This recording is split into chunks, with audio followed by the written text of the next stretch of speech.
Commence ignition. Hello, everyone. Welcome to another episode of the Cosmic Sandbox podcast. Yes. Today we're here Welcome. with Jason, Geoff, and another Jason, aka Crazy Kasper, and we're going to talk about some paranormal stuff. Crazy Kasper, as we call him, has some experience in ghost hunting and just visiting places with paranormal activity, and he's also very well researched into a lot of this stuff, so we thought we would have him on the show. Awesome. Jason, are you there? Kasper? Sam, what's going on, guys? What's going on? What's up? Thank you for having me on. Thanks for being on. This is pretty cool. Hell yeah. This is our first official guest. I thought you had one other guy on before. I saw featuring. What's we that? had True, Coley. we did. Yeah, we had Coley, featured that's right. Coley. That's right. This is our first virtual guest Exactly. Say, I calling in. stay studied up on everything, I guess. That's right. Cover all across the board. So, would you rather be called Crazy Kasper or Jason? Which one do you prefer, dude? Just Kasper, I guess. It works Okay. easy. Okay. Yeah, I saw a couple of profile pics there, dude. I like the mask, the one with the blood and the mask on. That was pretty Oh. badass. Yeah, that was pretty cool. Yeah, I've been working for a professional haunt for about 12 years now, so it's a fun little haunted house character that I get to do on the side. So Nice. That's cool. I like how it's like just from talking to Matt about this, like it seems like a lot of you have like your personal project ambitions that kind of center around the stuff, but it's cool to see that it's kind of reflected in like your art and your work and everything else. Like you're into the paranormal stuff the same way we are, and it's across the board. It shows up in like different aspects of your personality. I think that's really cool. it's all over the place. I mean, the Casper thing was not related to the ghost stuff at all. It was just because I'm extremely pale, but it tended to relate. Obviously, it just worked out that way. And then it pretty much interpreted into everything else as far as the haunted house character just became Casper the unfriendly ghost, and then Yeah, very unfriendly. and then the music name and everything, and it just managed to stick with me no matter what I did. So Nice. Very cool, man. Can you tell us a little bit like what got you into the paranormal aspect of things, like just like the ghost hunting, and what started that? Like where'd that start at? I always had like an interest. I mean, when I was a kid, I loved like Ghostbusters. The one and only just show that that and the cartoons and everything. I was watching all the time. Mm-hmm. Yeah, that was big. But when I was younger, I used to have even some experiences that I never understood. From visiting my grandparents' place. They used to live in a mobile home. And more or less was always creeped out about going down the hallway to the bathroom, just because of the fact that there was just an odd feeling in the back. And I found out later from, stories from my dad and verified by my uncles and stuff like that, that there was a lot of, there was some stuff going on there that I was never aware of until obviously I got a little bit older because I didn't want to, freak me out.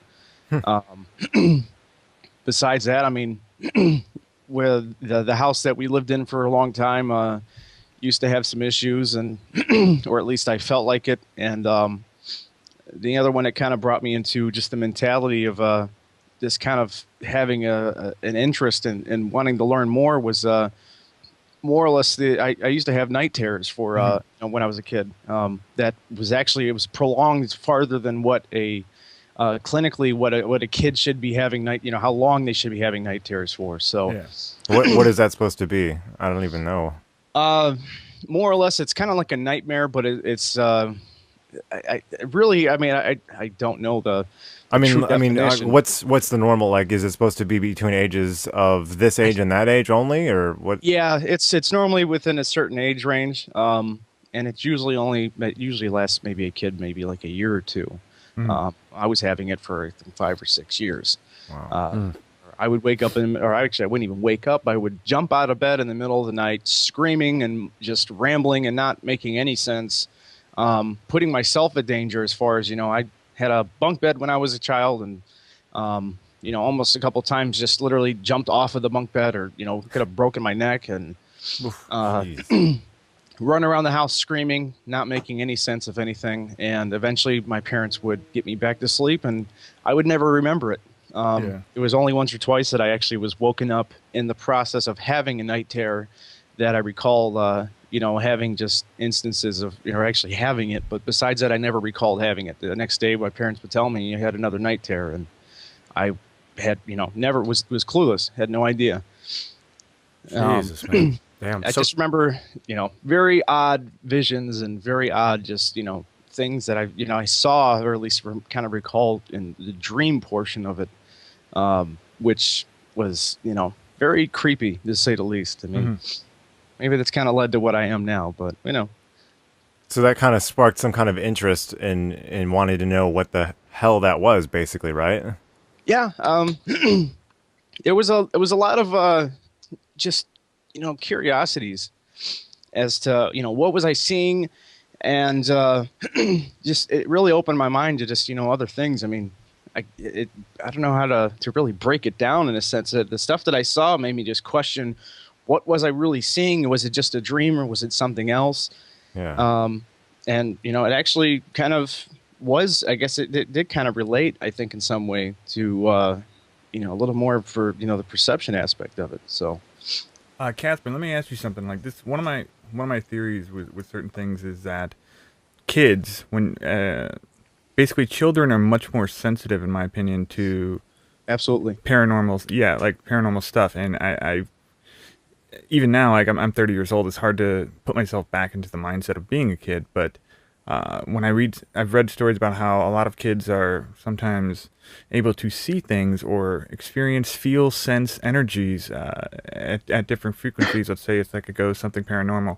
And as you age, you basically become desensitized to that. And it's a lot of, parents telling you, oh, these things don't exist, that doesn't exist. So you basically start to edit it out of your reality. Do you remember personally as a kid, like when you talked about like going down that hallway and you could sense things, like I feel a little bit when you said that, it jarred something in my mind that mine too. Yeah, like that when I was a kid, I could be around places and I was more sensitive to the energies. Yeah. Like I could sense that this was a creepy place or that wasn't, but maybe I'm not so well now. I can today, I think more, but I couldn't for a long time. Like I couldn't do that kind of stuff, and I'm just curious what your thoughts are on that.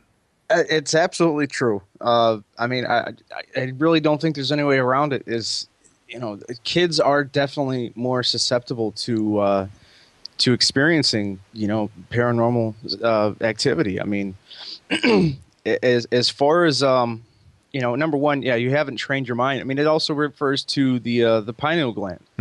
As far as it goes, I mean, the older you get, the more time you've had to either to calcify it or not work that muscle out. Whereas kids, everything's still very active and very just it's still developing to a certain extent.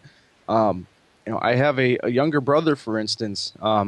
The house that my family lives at now, he pretty much has grown up in. He was having experiences as a child, as a young kid, and having stuff happen that it just more or less it really kind of solidified my thought about that because of the fact that number one, you haven't really had a chance to there's not they haven't learned that the logic sense or a way to just kind of shut it off or ignore it. They focus on everything. My brother would wake up in the middle of the night, having dreams or whatever, and then would just, I think the one instance I had was, I went into his room. I just got out of a shower. I threw on some shorts or something. Didn't even get a chance to lay down. I went into his bed after hearing him, not into his bed. I went to his bedroom, after hearing him having, just kind of waking up, screaming, crying, stuff like that, and knelt down. At the time, he had a, real car bed type of thing that was low to the ground, and I just had this weird feeling because he was sitting up and he wasn't responding to me as I was asking him what was wrong, but the entire time he was looking over my shoulder. And eventually, my mother, she ended up coming upstairs because they had a baby monitor still situated in the room, and she turned on the light, walked around behind me, and I had scratch marks on my back from I didn't even feel anything, but the whole time I had this odd, just very bothered feeling that something was going on, and he was looking right at it the entire time. Wow. And I didn't have anything on my back beforehand. Nothing had happened. That I was aware of. And it just, that was the kind of the beginning of it, and I started paying more attention to it. My mom went on some eBay spree and bought Ghostbusters toys, the stuff that I had when I was a child, and he used to grab those toys, or the proton packs and everything, and he would go into his bedroom specifically to go bust ghosts. And that was right away an indicator that, he knew that something was there. He related it to what he knew. And as he's gotten older, he stopped paying attention to it as much. Yeah. And it become more desensitized, either by the fact that, number one, he's not exercising that pineal gland. He's not, utilizing it. So the perception isn't there anymore. I mean, he still has curiosities, but it doesn't, he's not utilizing that enough to really pay attention. So it's going unnoticed now. It happens, I think, way too often with kids, and most of them just don't really want to look further into it, or they're just told, they're convinced by their family. Yeah, rightfully so. I think there's a big disconnect between, unfortunately, with many parents dealing with kids who say that they're seeing things or experiencing things, and then the parents telling them, well, that's not true. I don't know if you listen to Coast to Coast, but Coast to Coast AM. Yeah, they have some great people on there. There's a guy whose story stands out that was just so fascinating. It's one of the coolest stories I've heard on there. And this guy was a firefighter, and one of his best friends had died a long time ago, and he was, I think, a firefighter with him. And anyway, this guy who's still alive, he had a daughter who he would catch her talking to herself when he wouldn't be in the room, and then he would go in there and be like, oh, who are you talking to? And she would just always be like, oh, I'm talking to my friend. And she was like a very little girl. She was like 2 or 3 years old. And he asked her to describe this friend. Finally, just kind of he let her go with the curiosity. He didn't tell her that she was imagining things, and she described this person that reminded him of his friend. Sure enough, he shows her a picture, and she goes, "Yeah, that's my friend, and this is his name." And she and it struck him like he didn't know what to do with this initially, because he didn't even believe in ghosts and the paranormal and stuff. And then so he started to study into it, and his take from this was that, his former best friend was basically serving and kind of watching over his little girl, and it was in a very benevolent fashion, and but it took him a while to and he was glad that he didn't diminish her and tell her that this was all fake, and try to play it off as something or something. Don't get into that. Yeah, and just there's you're stories like things. that all over the place. I mean, it happens more often. I mean, sometimes it's maybe a loved one or a family or friend. Sometimes my wife's family's home. She has 2 younger sisters, and there's a male spirit there named Frank that they were actually able to find due to just refurbishing the house and pulling stuff out, and they found old newspaper clippings and documents and stuff like that. And this guy pretty much wore like a black or like a fedora of some sort, and her sisters would see him all the time. And he looks over the family. He's not a bad guy. He does, he tended to, I think, kind of be a little,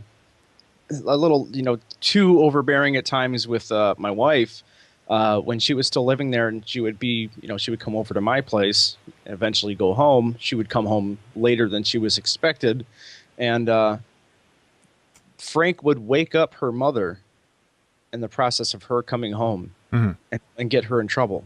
But her sisters would actually, were the first ones to really, besides, my wife or her mom kind of noticing anything, her sisters were bringing up that they kept seeing a guy, and they were talking, they mentioned it every now and then. And before, for a little while it was just disregarded, but her mom and, obviously my wife, they're both very, very sensitive to, the paranormal type of situation. So they automatically, kind of started to dig a little bit more and found out, that's what they were, that's what her sister was referring to, and it was really interesting. I mean, again, it was just another case where it just solidified the fact that children, to a certain age, and especially because of the fact that she was actually, never discouraged from having that sort of knowledge. I think was still very susceptible to it, and obviously, she was sitting there seeing this guy, and at first she was a little creeped out until she realized that he wasn't bad, and then she would just say, "Yeah, Frank visited me last night."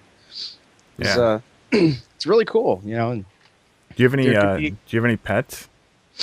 Like you yeah, like do you it's notice anything with like I notice with my dog, like sometimes like and I've gotten more sensitive over the last few years so I can detect things, but I'll notice that he picks up on things either simultaneously or he'll sometimes watch things, and he's very and my fiance is also, she's pretty in tune with a lot of this stuff, and she can pick up on it as well, and like I think it's just so funny how I don't know what he's seeing, but he'll sometimes just be reacting like very directly to things that are happening like way like just outside of my observable perceptions, let's just say.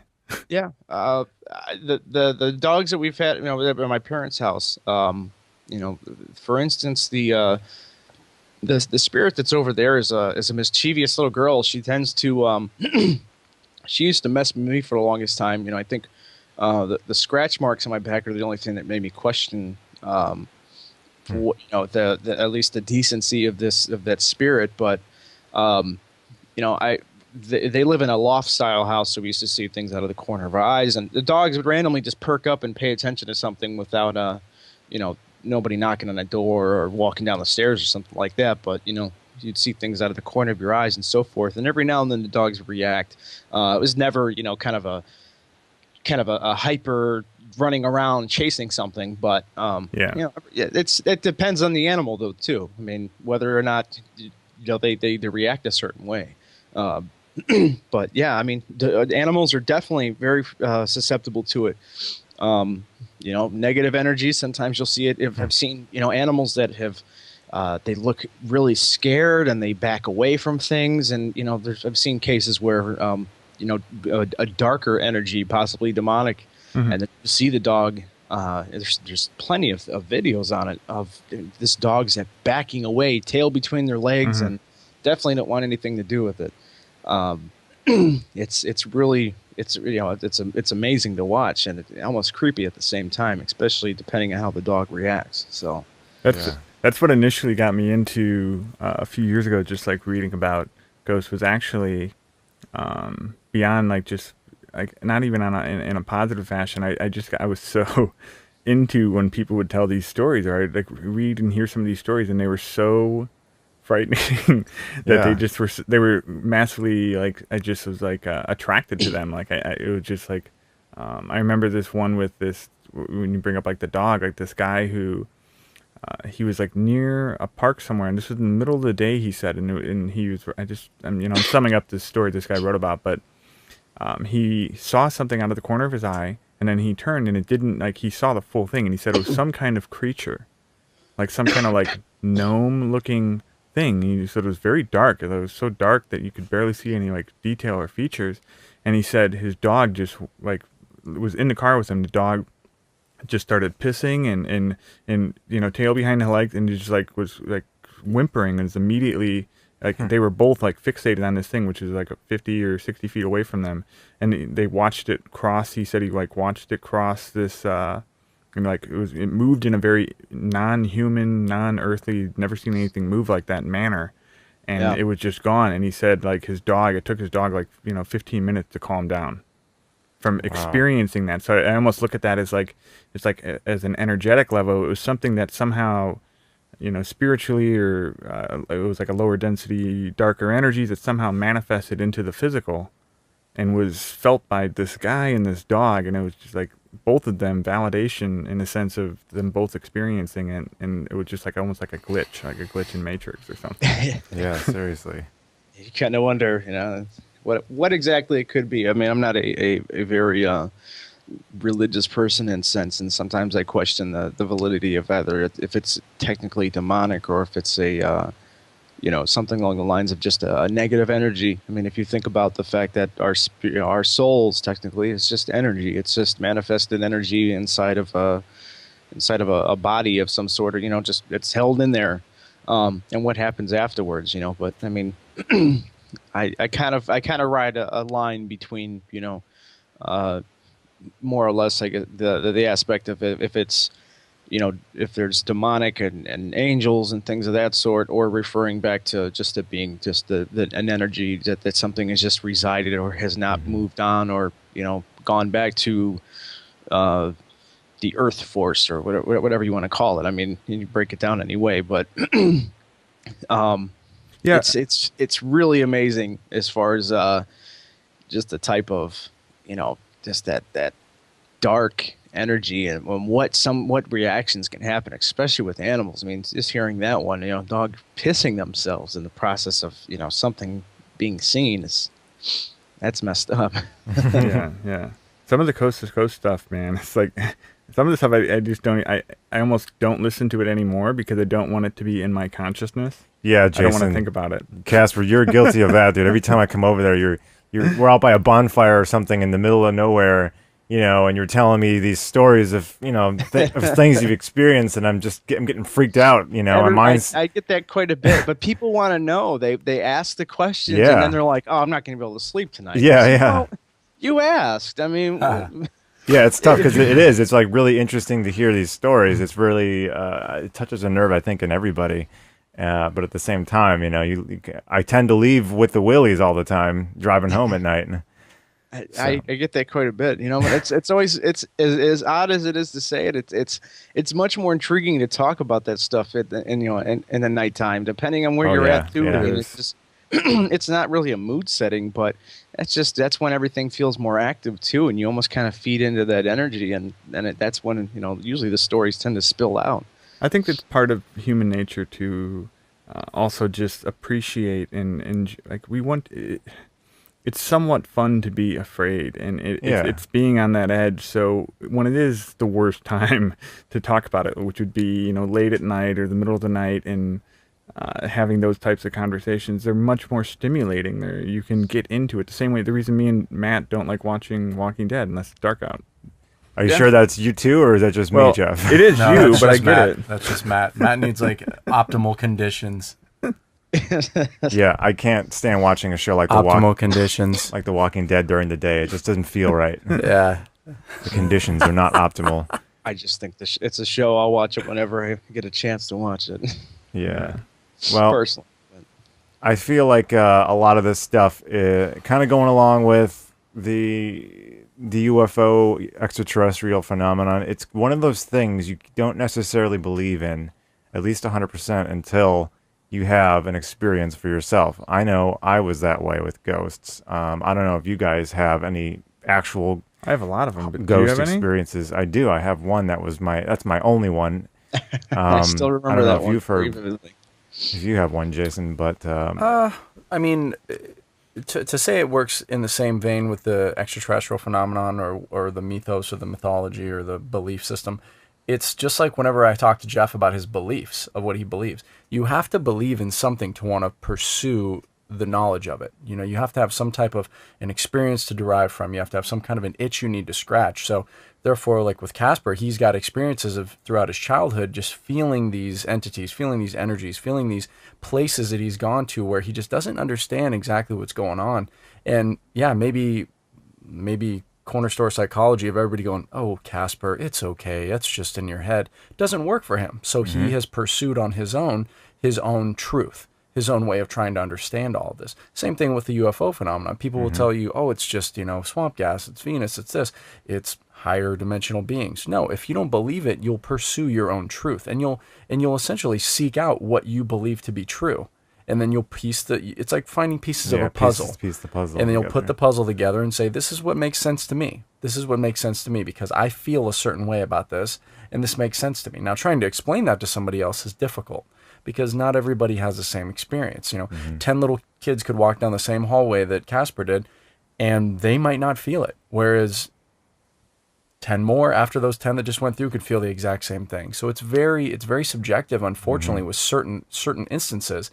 And that's what's so interesting about finding the commonality in any type of belief, whether it's in the paranormal, the occult, extraterrestrial, is finding some type of commonality that fuels your passion for, hey, I need to explore this more. I need to understand more about this, because just telling me that this isn't real or telling me that this isn't the way things should be, that's not fucking cutting it for me anymore. I need to know why this works the way this works, and that's whatever that might be. Hypnosis, regression, understanding, reading, researching, searching, whatever. You know, those are just And your personal ones too. Those are part of it. Like the It also, yeah. I'm sorry. Go It ahead. also feeds. It's fear of the unknown. A lot of people, it's that comfort factor. They don't want to break that line sometimes where they would rather just not know instead of know anything about something like that, because of the fact that, number one, if you get into that conversation, people are like, "Oh, this is creepy," or they kind of relate back to that mentality. Not everybody. There's some that are curious, and some that just, or they know about it, but that's as far as they want to. That's it. They don't want to pursue it. They don't want to know any more. The other, just I think there might be something, but I think what really kind of draws that line is really a matter of some people don't want to break that comfort factor, and they want to stay where they're at, and there's others that are intrigued, but fear is really the biggest. I think one of the biggest aspects of it is some people just don't want to get anywhere near it, and I think they tend to kind of draw that line and just stay where they're at as far as that thought process.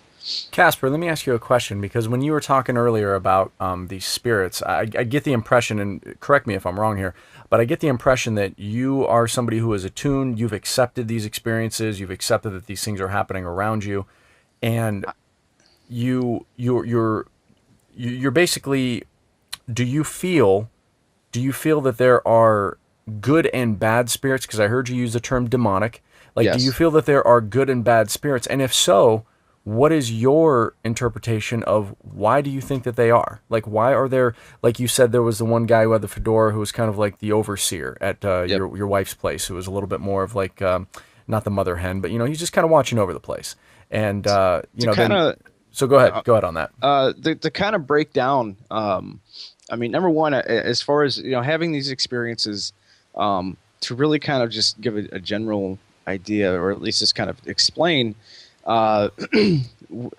years ago, I think it was about 6 or 7 years ago, or I think actually later than that, when the actual incident happened, in a town near where I live, pretty much, there was a bus that was hit by a train. I was hoping you'd bring this up. Yes, it really. It kind of really helps, I guess, explain the perception aspect of it for me.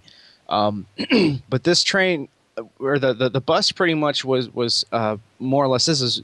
This whole accident actually is the reason why every school bus in America now has to stop before the tracks open the door and do a safety check.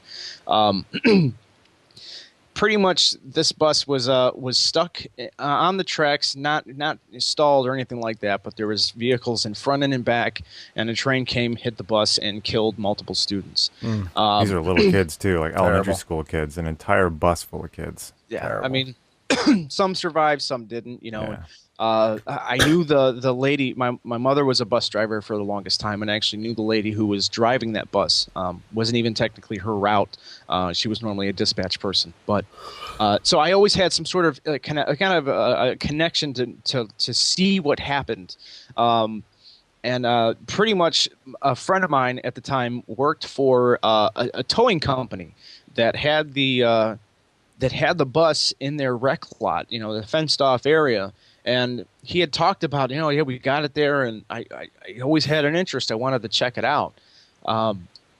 So eventually, we were hanging out over by this towing company, and he finally opened up the gate and let us walk around. And I had a chance to go over to the bus, and he goes, you can't go inside of it because of contamination or possibly just different stuff that could be bad for you. So I walked around and pretty much kind of in between the fence and where the bus was, and stuck my head in the window a little bit and just sat there, and I blanked out.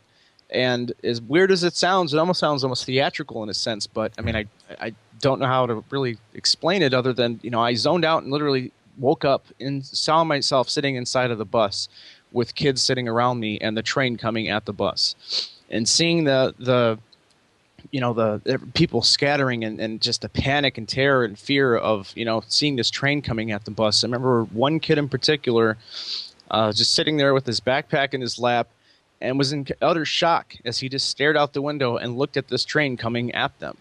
And right before the train hit, I woke up. finally, my friends, I guess, were yelling at me to, they had to close the gate up and everything. And I didn't hear them for a good, for a minute or two until I finally snapped out of it. Yeah, you were kind of spaced out, dude. I remember that.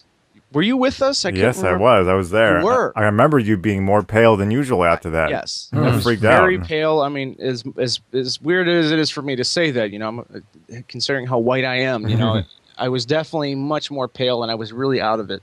And I couldn't really fathom what I had experienced.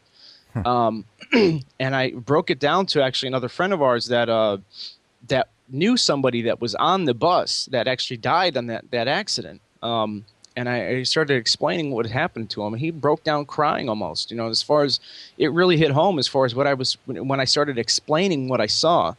I ended up taking that story to a forum online, some, ghost website or something like that. And people were talking about explain your experiences.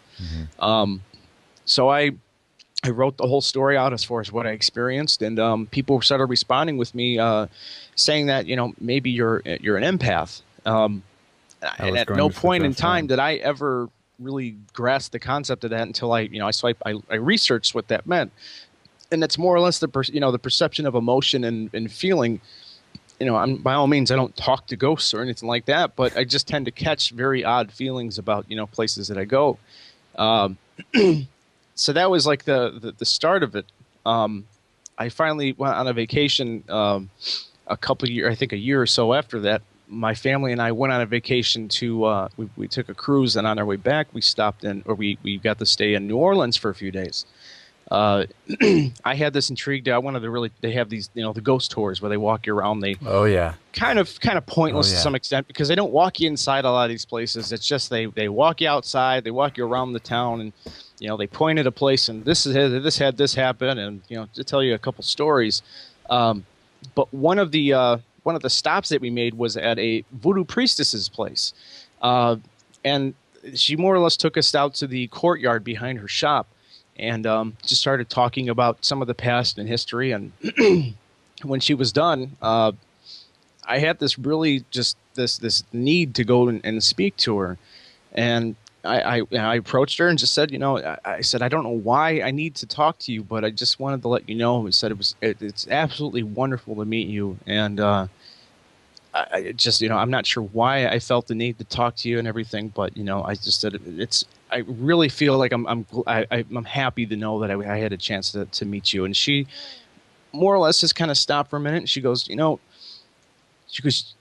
it's not a bad thing. She goes, she's like, I know you needed to come up to me. And she goes, it's actually really very, very nice to meet you too. She goes, you have a very, very strong aura about you. And she goes, you need to utilize that. So, after I gave her a hug and everything, and we parted ways and so forth, and that really just kind of opened my mind up more to the perception aspect of it, and I started dwelling on that tremendously. And since then, I've had a lot of just interesting experiences, from being on a phone call to somebody for well over a few hours, and them breaking down a recurring dream that they had, and actually explaining every detail of that dream, and it broke down into me more or less explaining her life and what she's going through without even realizing it. And I've had just many occasions of things of that sort, having feelings of walking into work, not even walking in the doors yet, and knowing that it was going to be a bad day. Having experiences of going to locations and feeling something negative out there, that just really, I just caught it beforehand. And there's so many things that really kind of brought me into that perception, and then just constantly having the need to learn more and look at more of it about it is what really drew me into that. Kasper, can I run something by you? Absolutely. The thing where you brought up with the woman, and then about the empath thing, I just, maybe you've already thought about this, but if not, I just feel compelled to say this. Like the way we were talking about how we're nothing but energy. Like, if you really break it down, we're energy, and energy is also information. Like, they're one and the same thing. And I just feel like the sense that, like, what you're just saying right now, I get this impression of just like a lot of like things hitting me. This notion that if you think of energy as information, and also that energy is existing outside of the bounds of space and time, the fact that like you went to that bus could be that you are like an empath, or in some manner you are processing information. You are processing energy and very purposefully as you're moving, and just like in a sense of what I'm trying to convey here is like if you're not already, like be more like to be conscious of that. You might be functioning multidimensionally on other levels, so that even though even right now as me and you are having this conversation, we're having third dimensional language being expressed across a microphone and converted into information, and we're hearing each other. But fourth, like at higher frequencies of energy and information, there's an exchange going on that we're not consciously maybe aware of or able to understand. And I think it's the same way with you going up to that woman and just saying, I feel compelled to talk to you. And it might be just because you need to exchange information outside of the bounds of space and time, in a sense of even just a simple hug or a touch, and that changes something in your aura, and that changes something in her aura, and that's why she's what she's seeing, and her saying, I'm glad to have met you, is like there's some kind of higher functioning energy information exchange going on there, and these things are occurring outside of our perceptions of time, and that takes me back to that whole bus thing with, like, for all you know, like in a sense, like you might have been helping like some energy move that might have been stuck there, and you're allowing it to move in the same way when you're being compelled to go to these certain places or have some of the experiences you might be having might be no different from like the equivalent of metaphorically that you are just helping push energy and get it moving again, like that might be stuck, so that you might be having some of these experiences where you're feeling these negative or darker energies, but you're really serving as this conduit, as an empath, as somebody who can recognize it, and you can like basically repurpose it into something useful that the universe can now use again. It was just like this thought I had to get out. Yeah, no, absolutely. I mean, honestly, that does kind of, bring up a really good, mentality or just idea about something like that. As far as, I don't know if I helped anything move along with the bus, but I think there was definitely some sort of like an imprint, some sort of energy that was just left behind as, I was able to, I guess, maybe tap into that of some sort. But I mean, I think, yeah, absolutely. The energy is absolutely a part of us. I remember when, Matt knows this very well. I've had this conversation with tons of people, and I always use the concept of, for a while I was always referring to, we only use about, I think, what is it, legitimately about 10% of our brains. What have we not been able to utilize for that other 90%? And I think that's where the perception comes into play, and it's that utilization. And I feel ignorant, but not even too long ago, I learned about the pineal gland, which I think really put a lot into perspective about me. And that one little piece of your brain is, more or less the antenna, that spiritual antenna that helps, I think, kind of open us up for so many other, perceptions and things that we've never been able to utilize. But again, it's exercising that part of your brain. And I think that's what intunes us with a lot of that energy, whether it's, emotional or whether it's, it's just the spirit world or whatever it may be. And I think, that's really, I think, where I guess what people need to start tapping into in order to utilize or possibly see something else. But a lot of people just tend to either not use it at all. I've seen videos where they talk about, calcifying that thing by bad foods and different things of that sort. I really don't think that's completely the case. I mean, if you leave your arm in a cast for months on end, eventually your arm's going to get weaker. So you have to exercise that, and you have to keep, moving your arm around in order for it to be, utilized. Just in the same way, I think that, that the pineal gland is the same way. You have to exercise your brain. You have to exercise your mind to utilize that, to kind of dwell into that perception a little bit more. Yep. And I think that's where people are kind of just they're not tuned in anymore because they've let it almost calcify or just become weak. We're not taught about. Me and Matt were talking about this like the other day. Is like there's so many things, and this I'm trying to avoid going into a tangent about too many things, but it is that sense that the public education system is is terrible, and it was even worse when we were going through it, and it was much more just this textbook, teach this, teach that, and so it's like you don't get taught. We weren't taught about healthy eating, and because they didn't know either at the time what they were doing, and you're not taught about mental health or how to in school. You're not taught how to have a fight and how to resolve your conflict without hitting each other and resorting to name calling. And it's like there's so much effort put into the system that is just to be administrative, like learn math so that you can be basically a human calculator for a corporation. But there's not a lot of focus on being a human and being a human being. Well, that was never a school's job in the first place. I mean, I think that's putting a lot on the institution's foundation. I mean, that's your own either personal journey or that's your parents' journey.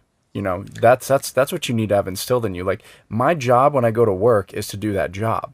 My job when I go to work isn't to learn about all these other things. If I'm a person who searches those things out on my own and has questions about those, I will search those things out. But to expect an institution to instill those types of values in you, then you're putting the wrong expectation out there. I agree with you in a sense, but I feel we recognize this. I don't think our because parents, you searched for it. That's because you searched for it. That's why.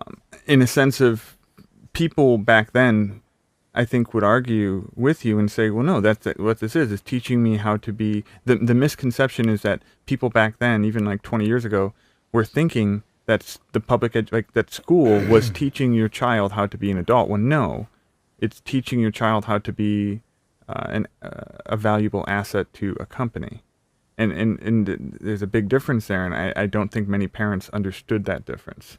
So they did. They had money. The people who had money sent their kids to privatized educational schools that had art programs that were exceptional. They would go to Juilliard, dramatic schools where you would really express a lot of these feelings. So if you had the money, you could send your child to an experience that would be a lot more, I would say directed. You could have a more directed education. However, if you don't have the money, you're put in a population, you're put in a gen pop, an association of just, look, we're going to give you the basics of how to kind of get through this. We're going to give you the ability to understand a little bit of history, our version of history. We're going to give you a little bit of this, a little bit of that, a little bit of this. And then if you have any further questions, pursue them on your own, or you can search it out through your social circles, your subcultures, your et cetera, et cetera, et cetera. So to think that school should have all those things, we're going way off topic with that, because, dude, that's just... I think just to kind of to slightly argue that point, I think, school systems in general, I think if they utilize just one thing, one sort of a class as kind of a self-discovery type of class, just one class would be something enough. along those lines to kind of spark more of a. It would be, but you know what would happen, guys? You know what happened? They'd bitch about the budget. They'd bitch. So again, we go back. That first. We go back. Yeah, we go back to this thing of they're going to give you the basics. It's like getting the basic car, the Honda DX. Okay, now you can buy the Honda DX for $9,000. But if you want the CX with the power windows, well, it's going to be $11,000. But if you want the air conditioning and the moonroof, it's going to be $14,000. So again, we have been conditioned as humans to be offered, look, you can have this bare bones package of this. But if you'd like an even better, more extensive vacation package, you can pay a little bit more. You can pay a little bit more. So would it, in an ideal world, in a utopian society, yes, we should have everything available to us. We should have classes that tell children, hey, if you can't read correctly, if you're dyslexic, if you're this, if you're better with art, let us focus on your strengths. Let us give you this. But instead, we live in a world where public education, because not everybody can afford privatized education, you have to try to work within that construct. And that's the unfortunate side of it. But like I say, it goes back to, what are you going to search out on your own? What are your parents going to help you with? What are your friends going to help you with? And sometimes those influences cannot not always be positive. Sometimes they can be negative. Sometimes those can be very stifling. A parent sees that you're not doing well in school, but maybe it's because of a learning disability that they haven't been able to diagnose yet. Well, you have a parent that's not that, not behind you 100%. Well, now you're an idiot. Now you're dumb. How come I could do it and you can't? Now you got friends that are ostracizing you. So it's very difficult. Well, the point I was trying to make earlier is to blame the education system on the fact that there isn't these programs offered. I think is just, that's like saying, man, I'm pissed I'm not 14 foot tall and I don't play in the NBA. Well, no, you're absolutely right. In a sense of personal responsibility. I'm just not there.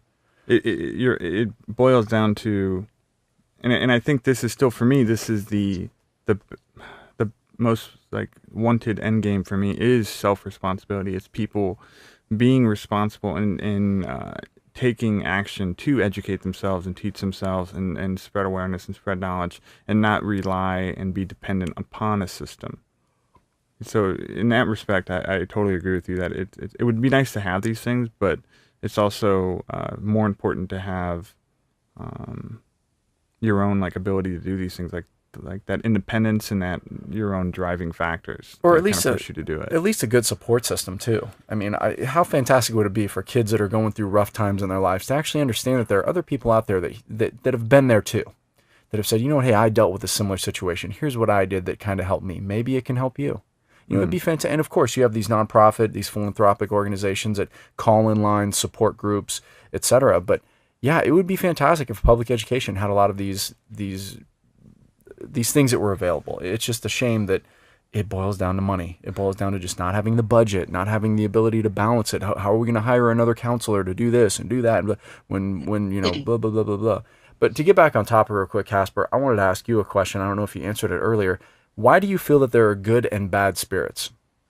What, you know, as far as it goes, I mean, just like, you know, like people living, as far as it goes, I mean, you have just your normal everyday people that are just, you know, doing what they have to do. And then you have the bad ones. I think, you know, in a sense that some people have passed away, but it's the aspect of, you know, unfinished business, or they just did not want to move on to wherever that may be. So I think they stick around, and sometimes it's just, you know, kind of a curiosity to watch as things progress or see what happens, you know, as the years continue. I think there are some negative spirits that are just, you know, bad people that just more or less stuck around because they want to cause problems. They want to they want to hurt somebody, or they want to just screw with people as much as they possibly can in the in the afterlife. And then, you know, I think there's you know, demonic. I think, you know, as far as, again, I kind of teeter on that line, but you know, a negative energy of some sort that more or less influences possibly, you know, the positive ones to, you know, and corrupts them to, in a sense, to you know, to do bad things. You know, I mean, really, the best example I can give, you know, a friend of mine, we went to a cemetery that was, you know, we decided to go check it out. It was actually where his grandfather was buried, and he wanted to go there, and at the same time, curious to see if we could find anything. At that point, ghost hunting was just simply going somewhere and just walking around, you know, not having any equipment to document. So we were all basing it off of personal experiences.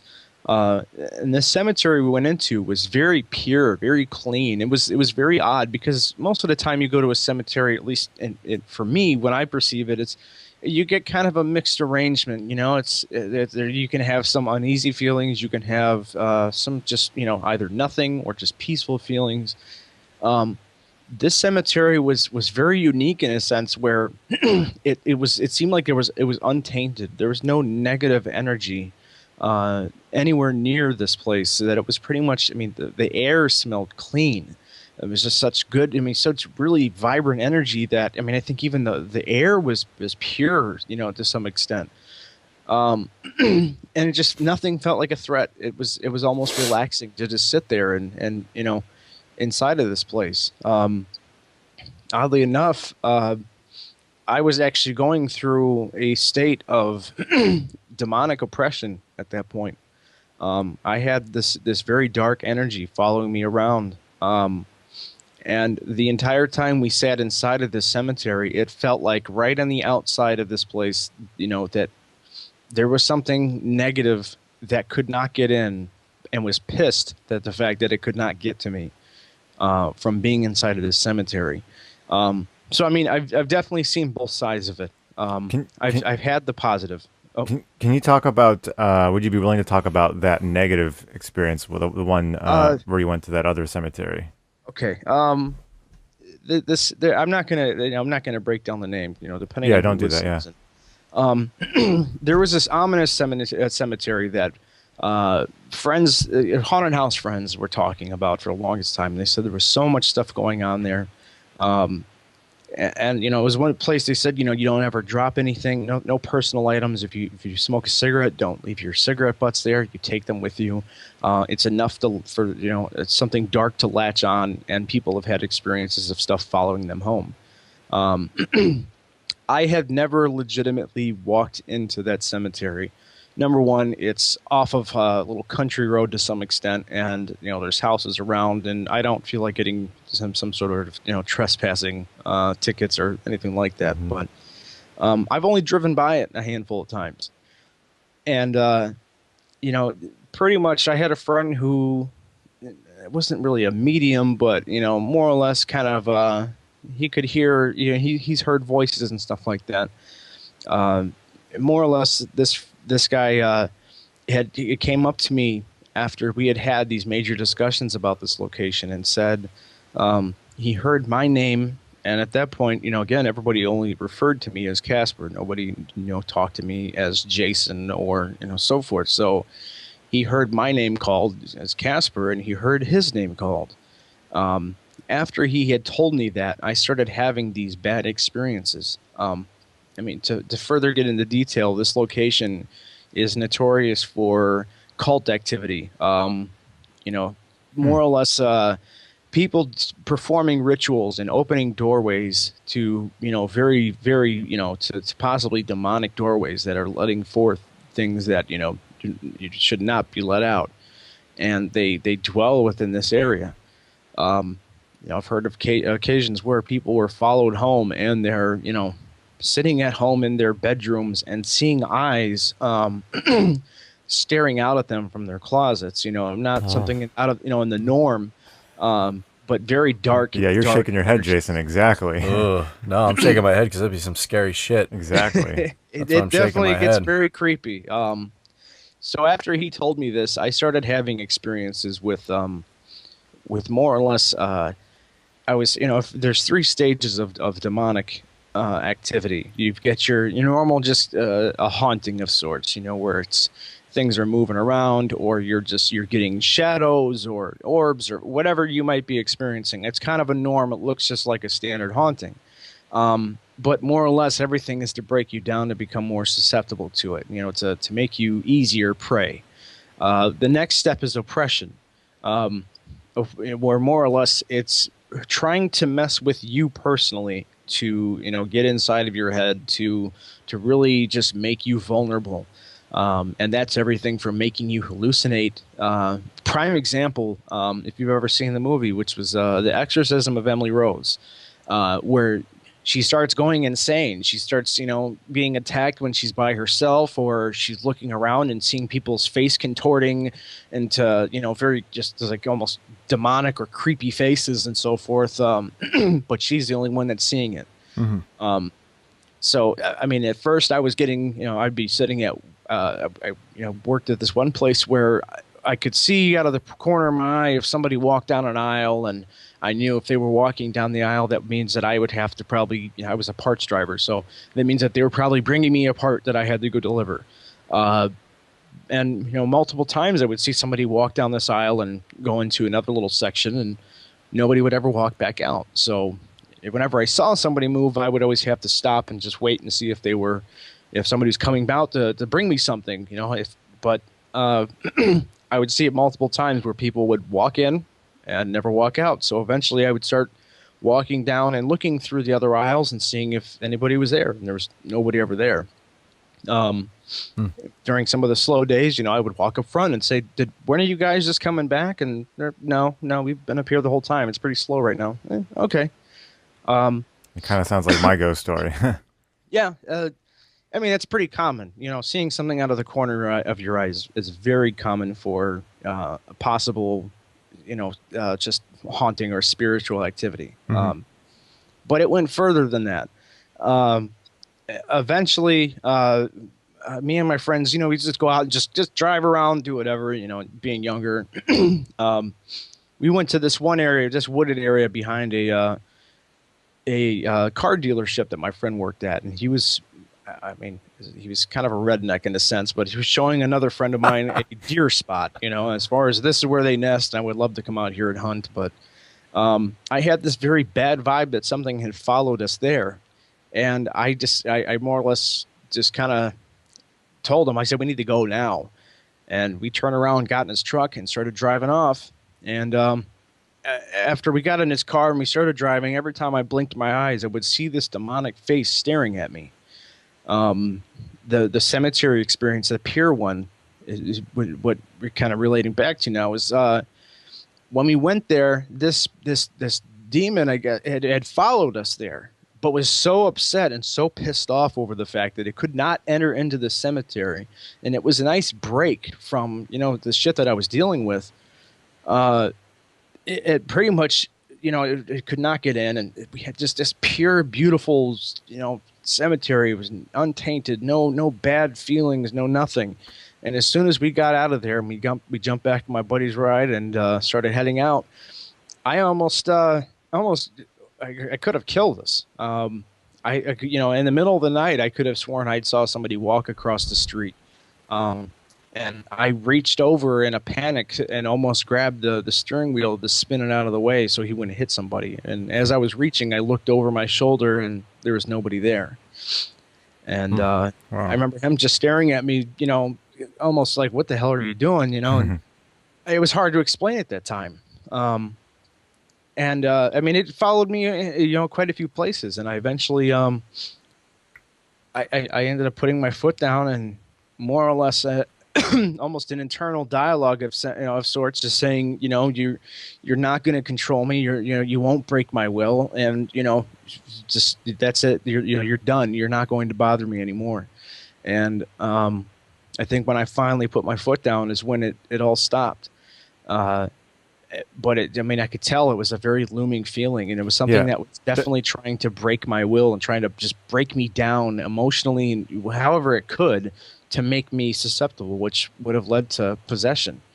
Yikes. So I'm thankful. That's kind of answering kind of Jason's question a little bit. That you just know that thing was not there to make you happy. It was a negative feeling you got. It's I've been to locations where there was one location that they've torn the whole place down now, but it's very notorious in this area for having bad stuff, and pretty much some friends of mine decided to go out there, and we got out of the car, and there was this big gate that they had right in front. I mean, it's very ominous looking, so it looks creepy to begin with, but I stepped foot, and pretty much as soon as I got close to this gate, I just had this overwhelmingly bad feeling that something was there, and I refused to go in at that point. Since I had that oppression state happen, I'm actually not I'm not timid about going to bad locations anymore, where I used to just go, no, I don't want to be anywhere near this place. Let's go. Now I'll say, you know what? I'm confident and I'm comfortable with myself, and I know that I can handle keeping something away from me. So I have no concerns about going into some of these places, that I used to more or less kind of just ease back from and not want to have anything to do with. Where a lot of people will get creeped out and say, I don't want to do it. I mean, I'm not saying I have bigger balls than anybody, but it's just the experiences that I've had that have more or less allowed me to feel confident and not feel that I'm, be threatened by going to these locations now. Excuse me. That's good. Another thing I was kind of interested in talking about, if you, Geoff, and you, Kasper, are willing to talk about it, is you've both, I think, had someone in your family who, I don't want to say was into this stuff, but they had some experience with something. Geoff, I want to say it's your grandmother or something had Trying to think now. out-of-body experiences. Astral projection. Yeah, Kasper, you had somebody, I think you told me recently, had some experiences also. So the both of you had people in your family who, again, without you even saying anything, would bring something up or something, right? My grandmother, I mean, I do this now. I mean, I've had my own, but my grandmother got me a few years ago. I remember her just talking about it. I didn't think anything of it. I just wasn't into it at the time. It didn't mesh with me. It wasn't resonating with me to a point where I was like interested in it. But she used to do a lot of astral projection, and she was very good at it in a sense of being in a meditative state and relaxed, and she could fly around and you can do a lot of cool stuff when you're out of body. But she had this one, she's always been very, very sensitive as well, and she had this one experience where she would also see things out of the corner of her eye, and this one time she said she was sleeping and she felt something happening, and out of the corner of her eyes she saw something, and then she felt it move, and I can understand. I don't know how you approach this, but Kasper, but a lot of times you see things, but when you're feeling things, it's kind of like seeing things, but you can like feel where they're moving, and it's almost like seeing. Like you might say, "Oh, I saw something," but really you felt it, and like it's almost like feeling the awareness of something. But if we're talking about it very quickly, you might say like you saw something, or you just, "Oh, I saw something over there," but really you felt something, and it was just put in your mind in a different way, like the way you assembled it. But so my grandmother felt this entity, and this was in the middle of the night. She said it jumped up on the bed, and she felt it reach down and grab her heart. Ooh. And squeeze and started squeezing her heart. And she said it was just very tight. There was all this pressure, and it was very terrifying for her. And I told her, and this was just my idea, and like she interpreted it. And this is where interpretation and your perception to me is very. It's very subjective, because her initial response was, "This was terrifying. This was horrifying." But I don't know this to be. I don't know if this was the case, but I just proposed to her that you might have been also maybe having a problem with your heart. For all you know, heart attack. You could something was look coming at it. up soon. Maybe it was going to become a problem. You could be thinking this was a demonic entity. Almost, it's like a subconscious manifestation that she has some sort of a heart issue. But but it could be that. To me, I proposed to her. I said that might have been, a guide or somebody. Really, something was happening to you physically, that you were having a heart attack, and then a guide or some kind of like a benevolent spiritual being on your side dropped down, rushed into the room very quickly, and grabbed your heart and prevented something from happening. So Could be. you would approach it from still from a state of terror, and this is just an idea, but this also plays into, I don't know, are you familiar with Robert Bruce's work, or have you read? No. He's got a fascinating book. I think it's Robert Bruce, but there's a book called Astral Dynamics, and there's this guy who got really, really good at astral travel. And he did it for like 40 years, and he documented it very well, and he was just very comfortable, and because once you're more comfortable with it, you don't freak out so much. And he had lots of good experiences, bad experiences, all kinds of stuff that he wrote about. But one of the things that he realized, or like he kind of put together almost like a science behind how out-of-body experiences work, and it just factored into the pineal gland and what's happening when he believes scientifically, or at least from a technical perspective, what is happening when people dream at night and all these kinds of things. But one of the things he said is like when people have nightmares, a lot of times it ends with them feeling terrified, and they feel like they can't move, and they're super slow, and this thing is about to get me, and it's like you physically feel like something is right on you. And he said, and I can validate myself this in a sense of I've had these experiences because I've gotten more adept at traveling out of body and being conscious of it and remembering this, what he calls the integration period, which is, if you think of the pineal gland as like a wormhole, basically like a biological stargate. And when you're able to tap into that level of consciousness, you are, let's say you're in an astral energetic realm having a dream experience that's almost like now being played back like a movie projector in your pineal gland, but you're almost really out of your body. And he talked about this interesting dilemma where sometimes you become conscious of being out of your body, and there's this like reeling in feeling, and they talk about this relates to like the silver cord, but he said what happens is energetically you're starting to get, like, you're terrified in a dream and you're starting to get pulled into your physical body. But there's like a little overlap where you're conscious of two bodies. You're conscious of your physical body, and you're equally conscious of your dream body, which is now coming back into your physical body. So you have these physical sensations of something pulling on you, and it sucks all your energy out of you. So everything just slows down rapidly.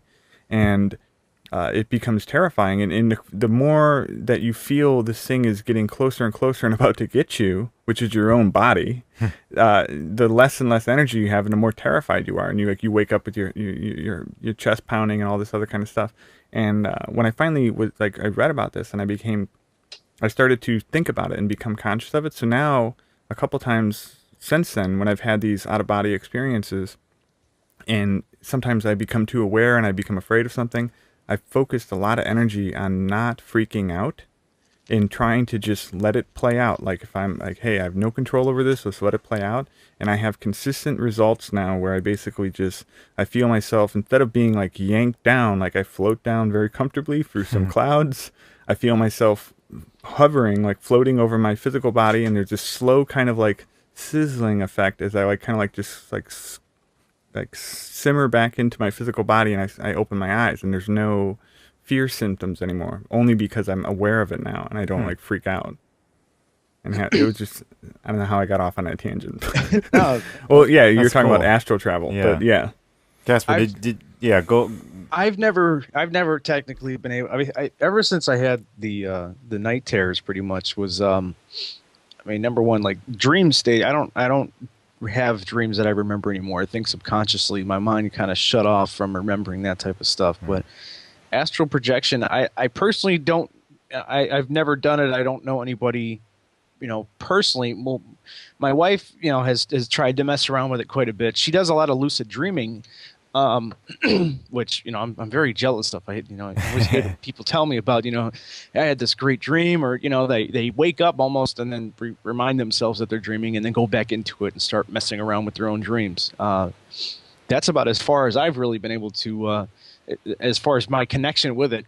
I unfortunately for me, I'm kind of I'm more in the here and now type of situation. I've heard about people doing what they call kind of spirit walking or something like that, where in the same sense, it's pretty much astral projection, but trying to go to another location in the present, in the now, and view, or remote viewing, I guess is the other term. Yeah, I've read a lot about that. Where they're looking around, and I've tried to mess around with that and sorts, and had very minimal success personally. But unfortunately, I think with me, I have such an active mind on a consistent basis that it's hard for me to really to get into that sort of mode. I've tried meditation and many other things. Unfortunately, my mind just never shuts up in order to achieve anything like that. But my wife, she constantly comes to me about she had this new dream, and this lucid dreaming, and then she'd snap herself up and then realize what was going on and go back and then start messing around with it's flying around, or I turned into a wolf and was hunting and all sorts of cool stuff, and it's like, wow, it must be fun. Unfortunately for me, I black out, and then I wake up and it's a different time. That's about it. Time travel. Yeah, in a sense, I guess, right? Yeah. Kasper, have you seen the movie Insidious? Yes. Dude, I really, really enjoyed that film. I thought it was one of the creepiest films. What did you feel about it? I liked the concept. I loved it. I hated the astral projection scene.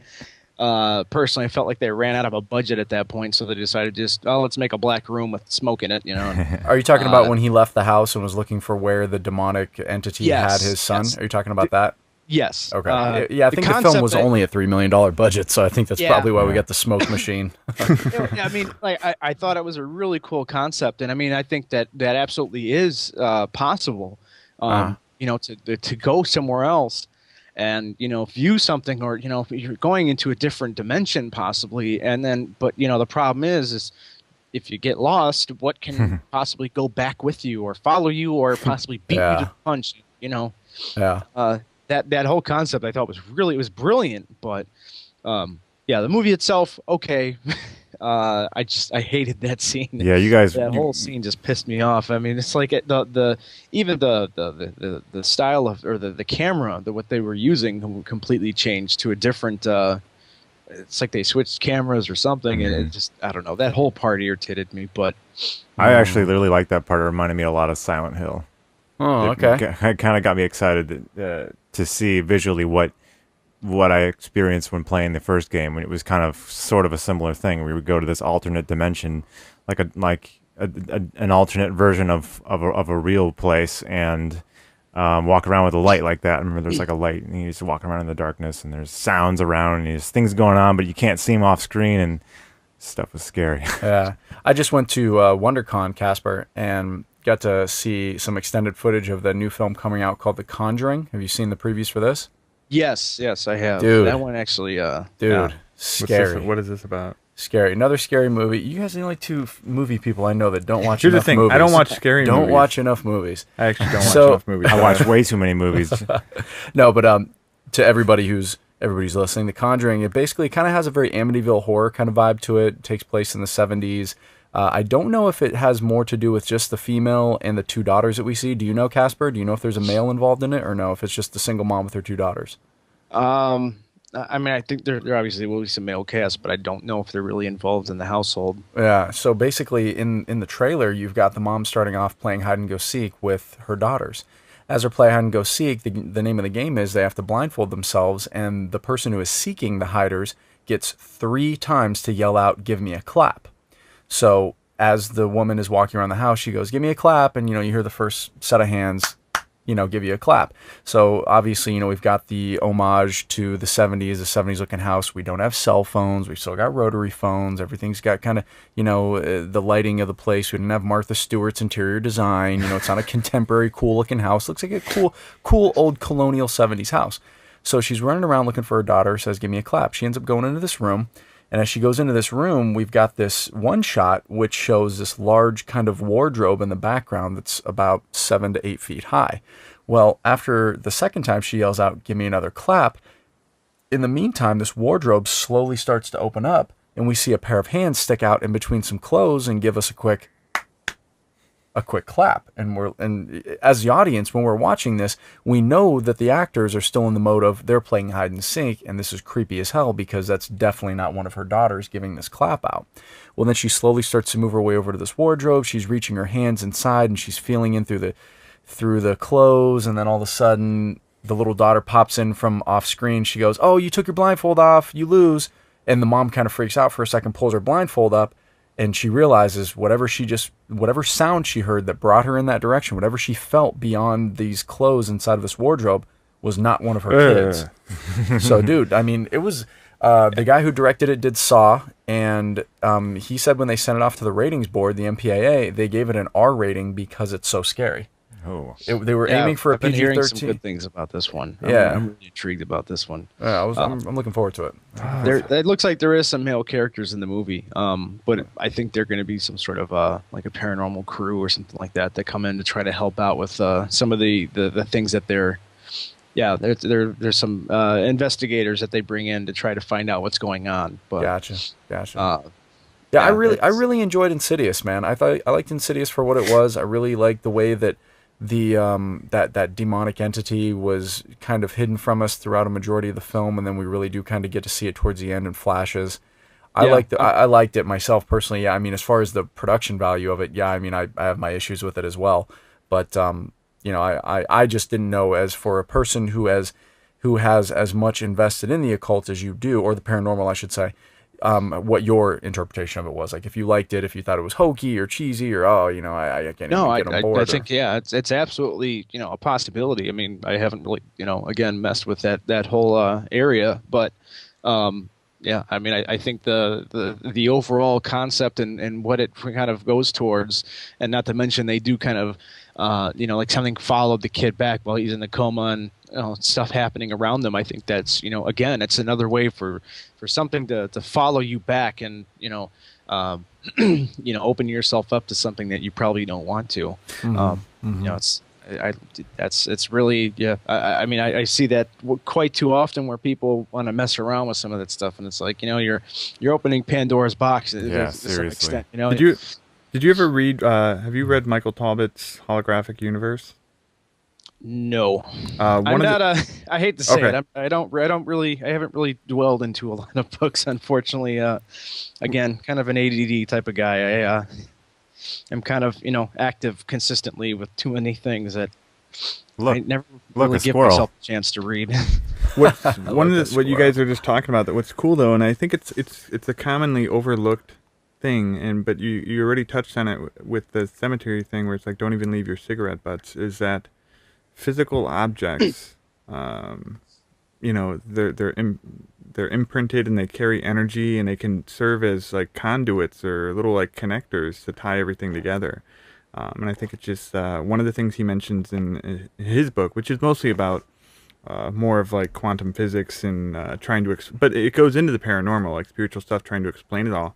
But there are people who are able to, for instance, they can pick up artifacts from something like 2,000, 3,000 years ago, and they'll be able to talk about the culture. They'll basically be able to hold on to a stone tool, for instance, Wow. and then almost slip into like an altered state of consciousness and like almost like remote viewing, and they could start talking about these are what the people look like.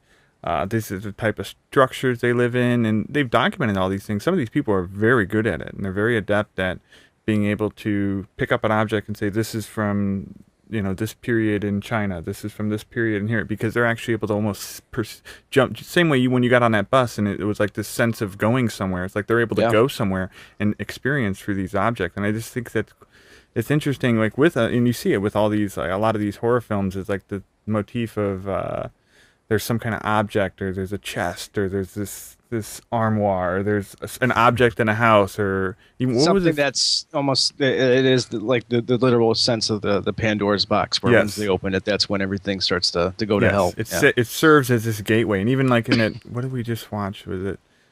I ended up watching. What was that movie we watched with Josh?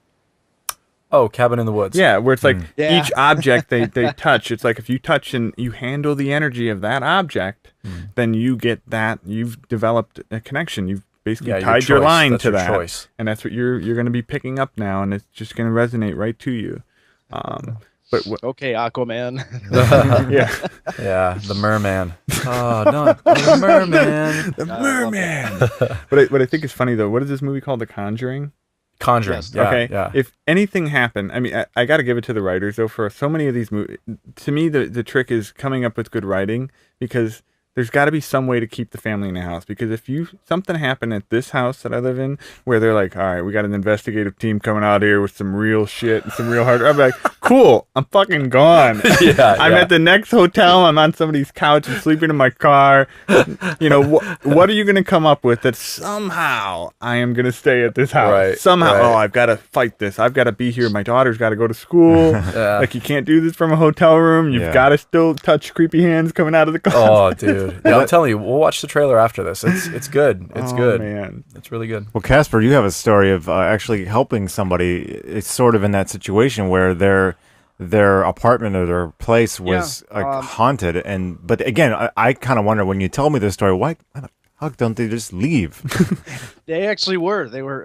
They were going to break the lease. I think you told me. Yeah, a coworker of mine, pretty much, had I got into conversation about paranormal. Some girl that I was working with for a little bit, and she explained after I broke down the whole thing, and I showed her a couple of the videos that I threw together of the captures that we got. We got to check some of those out, by the way. She was really intrigued, and then she goes, by the way, she goes, I should send you over to my dad's place. I said, okay, well, what's going on? And she broke down a little bit to me, and eventually got in contact with him, and he was having situations where he was hearing stuff being thrown around his house. He was getting pictures of a crazy amount of orbs and stuff like that, which, it's a hit or miss with certain pictures, because obviously you've got dust particles and things that can mislead you into thinking that it's an orb, but you can really tell what's a standout and what's not. But the determining factor for him he was getting ready to break his lease from this place and leave. He was jolted awake in the middle of the night and felt like he was held down in his bed. Just that, absolutely just panic feeling, and I finally got in contact with him, and we set up a night, and we went over there with I think it was about 4 of us to investigate this place. And well, pretty much we went there and did the whole procedure where we started off just doing questions, doing EVP work.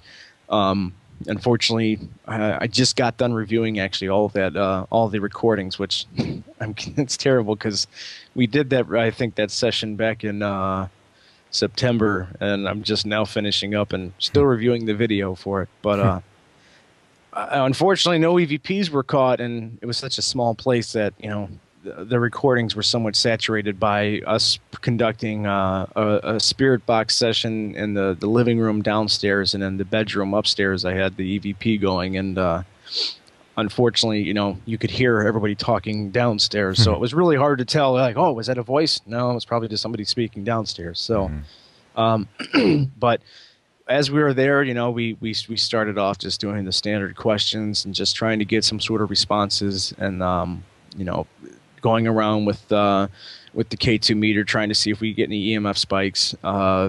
Nothing really, but we did get a lot of interesting stuff with the spirit box. Eventually, after just trying to be civil and just asking standard questions, we started. I like to get very provocative. I like to really start provoking whatever's there and seeing. I want to get pissed off and try to really make something happen. I think sometimes when you get a spirit to be aggressive is when you can really get some interesting stuff to happen. Just eventually you push enough buttons and somebody's gonna try to hit you or whatever. And when we started getting when we started provoking and really started yelling, his wife, who was there, started getting extremely uncomfortable, and we had finished up in the bedroom. She went up into the bedroom and locked herself in the bedroom, and she was so scared of what was going to happen. She felt like once we were done, because of all the shit that we were saying, even her husband, who was getting pissed off, legitimately just, emotional regarding the fact that he was fed up. He was so tired. He was at a breaking point, by, screaming at them and saying, "Who the fuck are you? And what are you doing in my place? And, I don't want you here." And, eventually, after we kind of put our foot down and more or less started calling out whatever it was and saying, "You're not welcome here." And we were getting spirit box responses saying stuff like "fuck you," like really, upset. After everything was said and done, we wrapped up. I called him about a week later to do a courtesy call just to make sure he was, everything was okay. And he hadn't had any experiences since then. Everything had stopped. Miraculously. I'm not a miracle worker, but it was definitely, it was really cool. But yeah, this guy was about ready to break his lease and leave because of the problems he was having, especially after being physically held down in his bed. That was pretty much, he was like, either if you guys can find something and give me some sort of answers, he's like, I'm about ready to leave. And I think we were able to work it out for him. With our investigations, obviously, if there's something going on, we can try to get rid of it by all means, but that's not a guarantee. It's not Paranormal State where every, if you've ever seen that show, it seems like every episode is a happy ending and they get rid of whatever's there and, this house is clear type of bullshit, Kasper, question for you, dude. When you're talking about getting these spirits upset and, getting a rise out of them and getting them pissed off, is there any danger in, I know you've talked about previous experiences of going to, like you said, the cemetery where, don't leave any physical artifacts behind because they could latch onto that, Yeah. Is there any danger in them latching on to you being somebody who is there, while you're doing this? Like, is there any kind of a, are you at risk, I guess is my question, while you're doing this, while you're is that called invoking the spirit? Well, no, provoking. No? Provoking. Invoking would Provoking. be actually like bringing them forward. That's more or less like a a ceremony, a ritual type of thing where you invoke spirits to come forward. Got it. Absolutely. Provoking can really, you can definitely have some actions happen out of that. I've been physically attacked twice. On two separate occasions, one of which was actually the initial story I was telling you about when my little brother was waking up, and when my mother walked into the room, like I said, she turned on the light, walked around behind me, and I didn't have a shirt on, so I had 3 scratch marks across my back. that I was not aware of. I mean, I didn't have anything on my back when I had got into the shower. When I got out, I didn't even get a chance to lay down. I heard him cry and went into his room. And I didn't know how to explain that I had scratch marks. I've had it on a secondary occasion in a different location altogether. And me and a friend of mine had gone there a couple days prior, and there's supposedly this old this kind of not frontiersman, but like a survivalist type of guy, or older when the town was still like in the 1800s, or again I don't know the legitimate story, but was supposedly tied to a tree and burned alive or whatever. But it was supposedly they claimed, or they tried to blame him for being a into the occult, or being a Satan worshiper or something like that. But we found the foundation of where this home would have been technically, and I wanted to get a rise out of it and see what would happen. So I started picking up stones from this foundation and started throwing them around the woods. And I think one occasion happened where we watched all the trees blowing in the wind in one direction, and one tree go the exact opposite way against the wind. And that was kind of the looming, something's mad now. So we went back with a few friends a few days, or on a weekend, and I had scratch marks on my back. Another friend dropped to his stomach and felt like he was punched in the gut, or something was just wrenching his insides. Jeez. And I mean, it is absolutely possible for shit to follow you home, whether just you not paying attention, it just holds on to you. It's almost piggybacking on you, and it just you just, next thing you know, you've got something with you. We've actually had something recently, or last summer, I think attached itself to my wife and followed us home after an investigation. And while she was she was taking a shower. It was, I think, in the morning, and she thought I had woken up and walked into the bathroom, and she can't see without her glasses normally, so all she could see was kind of a black shadow in the bathroom and everything, and she was trying to talk to it like she thought it was me, and this shadow rushed at her. And and pretty much she fell backward in the shower. Luckily, she didn't really get hurt, but scared the hell out of her. As soon as I was aware of it, I mean, we were able to drive it away and get rid of it. But it's very, very interesting experience. As far as just, you never know, and you always have to keep your guard up to some extent. I usually tend to leave my guard down because I want things to get near me. In reference to what the voodoo priestess had explained to me was, the aura is, it's almost in a sense, and actually, Matt, I remember that video that I showed you explaining the whole situation. Mm-hmm. It's kind of like, it's like an inner light in you, and more or less you just force it outward in all directions and push whatever it is near you away. It's the best way I can really visualize it, and I've been able to drive stuff away from me with things happening. But when I have my guard down, I've had scratch marks. I've seen people get attacked. I've seen things follow people home, and it's always possible. You just have to when you get done with an investigation, you have to pretty much kind of put your foot down beforehand and say make sure that you make it very clear, or however you need to kind of cleanse yourself of that area. Otherwise, it's absolutely possible, and you never know what can follow you home. And I mean, again, for all I know of that, the one that followed us home to our place, my wife could have been hospitalized. She could have broken her neck or something in the process of that thing rushing at her. So. You always got to be careful, but I mean, there's precautions to take. So, I do want to add. I mean, these are just some of my thoughts because I like what you're saying, but I think it can also creep a lot of people out. And these are just my theories on some of these things, but and I've felt them like just personally. But when it's very true that things can be suddenly attracted to you, and I think it also is, if you metaphorically you want to look at it, from a spiritual sense, many people are sleeping. And if you become spiritually aware of certain things and start tapping into certain energies, it's suddenly like just standing up in a room, and everybody can kind of see you, like who other entities or other beings or other energies suddenly might take interest in you now that you're standing up and you're not just sitting down. So you're easier to pick out and target. But I think part of it is going through the trials and tribulations of figuring out how to be more adept with your own personal energy, because as you've seemed to have expressed even in this conversation, as you have some of these experiences, it builds your confidence and you start to discover your own ability to do exactly what you're saying, which is to push things away. Because I've had my own experiences dealing with when I had my own kind of, let's say, like awakening to certain things of this nature, where I had to learn how to, where I could sense this was like something I could tell when things were very close to me that were not good energies, and learning how to push them away and repel them and like build up like basically what it is. It's your intent, your thought.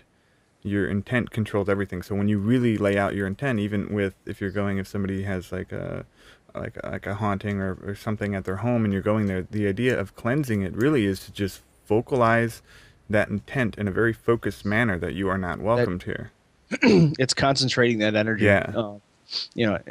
As far as like my wife has, and I actually used to dabble in Wiccan for a little while.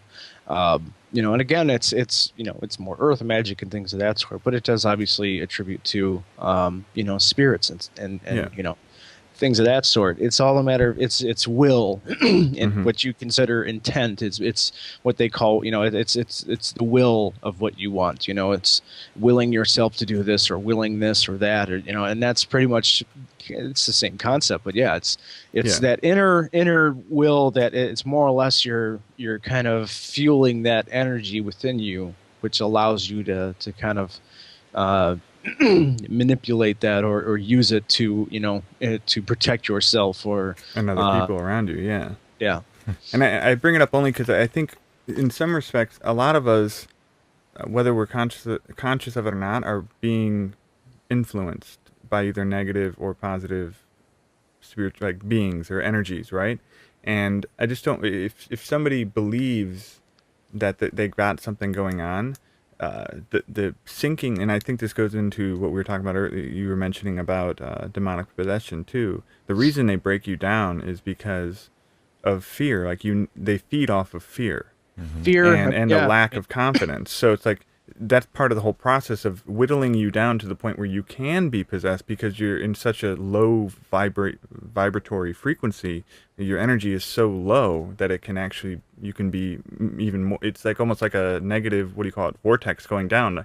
The more you go down that way, the easier it is for you to become affected by all these things. Yeah, and it's right. in the counter is all equally true. The more that you push out your intent to not interact with those energies, or like if you have like an entity that's bothering you at your home, and I don't think any way particularly works better. I don't know, in the sense of whether you yell at it and tell it to get out, or if you just try to rationalize with it and like have loving intent and just ask for assistance for whatever it is for somebody else to help you get this thing out of your home. But the best way that I've actually kind of explained, and I had somebody not too long ago that I was asking me about that, and they said they were having experiences of something bad happening. I more or less the best way to kind of visualize that whole concept is to imagine, just picture yourself and a light, kind of emanating internally within you. Mm-hmm. And then focus on that light more or less pushing outward in all direction and like encasing the entire room, until you pretty much see every wall is lit up with this light that was from you. And that's more or less kind of that sense of that light driving anything outward. So anything that is not welcome is pushed away with that light, Yep. I mean, you'll hear that all the time as far as whether it's extraterrestrial or paranormal or whatever. I mean, they refer to, children of the light and this and that. It all refers back to that internal light, that soul, that energy. I mean, you can refer to it in any way, shape, or form. That's the best way that I've been able to kind of describe it to somebody else in the case where they've had some sort of a problem or a situation, and how to combat it if it's something that they feel is threatening. Yeah. Very good. Do you have, Kasper, any particular clip you wanted to play for us? Because I know you sent me some of the EVPs and ghost box captures and videos and things. Is there any one you particularly wanted to show us that would be really interesting? And also, if you could kind of explain just real quick what an EVP and or a ghost box is, because even I am not really quite sure what that is. EVP is electronic voice phenomenon. You just walk around with a standard little handheld voice recorder.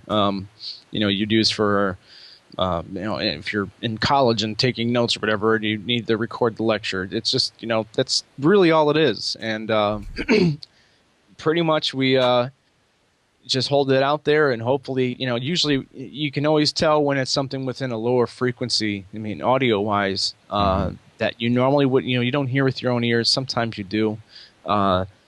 That you have to go back and review later on, and you catch things that you were not aware of at the time, and there's voices that I've caught that were really, really intriguing that I was never expecting. The ghost box pretty much is technically just a radio, and what it does is it's programmed to. I mean, you can buy one at a Radio Shack or certain ones, and you can more or less kind of change the wiring up yourself. And what it does is it scans through frequencies at such a rapid rate, so it's clicking through the whole frequency band from what is it, 87.2 or whatever that 0.1 all the way up to 107 or something like that, and it just goes through rapidly, and it should be clicking through frequencies almost a channel every, it's like almost, I'd say 10 channels or almost 20 channels a millisecond. So it's not giving it enough time for a legitimate radio station to come through on. I mean, you might hear just kind of a type of thing when you're going through these frequencies. But that white noise, that energy, spirits can utilize that to manifest their voices and speak through it. And you can have, where I've heard, if you've ever watched any of the paranormal shows, some of them use Ghost Adventures is one. They're notorious for using the spirit box or ghost box, whatever you want to call it. And pretty much, you've had everything from one legitimate answer to, and sometimes intelligent responses to you compared to almost full on, a whole statement. So there's no way that you could have had that response if it was a radio, considering that it's already clicked through about 10 to 20 different channels within the time that it said that. So, unless all the programming all of a sudden switched to one station, it's not possible.